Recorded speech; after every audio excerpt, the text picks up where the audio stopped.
নমস্কাৰ ছাৰ। নমস্কাৰ মোৰ মৰমৰ চলিয়াত এই চলিয়াত তহঁতক মই আজি প্ৰশ্ন কৰিম ধুনীয়াকৈ উত্তৰ দিবি দেই কিন্তু হ'ব ছাৰ, আমি ধুনীয়াকে উত্তৰ দিম। এই ভেকলা তই ধুনীয়াকৈ এটা কবিতা মাতি শুনাও। ওকে ছাৰ, মই নিজে অহা কবিতা এটা পাঠ কৰিম। মোৰ কবিতাটোৰ নাম হৈছে তুমি পাৰিছা হিমন্ত মামা। তুমি পাৰিছা হিমন্ত মামা, তুমি পাৰিছা। তুমি মূলা খাই পাৰিছা হিমন্ত মামা। তোমাৰ মূলা খোৱা পাদৰ গোন্ধই জানা মোৰ নাক বেকা হৈ গৈছিল। তোমাৰ মূলা খোৱা পাদৰ গোন্ধত মামা মোৰ নাক বেকা হৈ গৈছিল। তেতিয়া মই চিঞৰি কৈছিলো, হিমন্ত মামা তুমি পাৰিলা, তুমি পাৰিলা।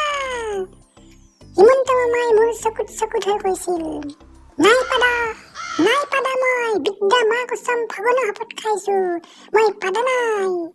কিন্তু হিমন্ত মামা তুমি কাষত আহিলে মূলা গোন্ধাইছিল।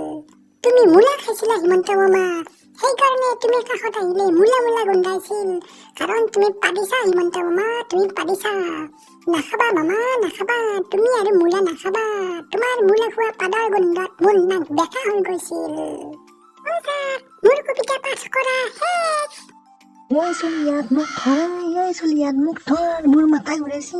ভেকলাৰ কবিতা শুনি মোৰ মাথা ঘূৰাইছি। বাপ্পা ঐ কি খাতাৰনাক কবিতা লাগছি এই ভেকলাই।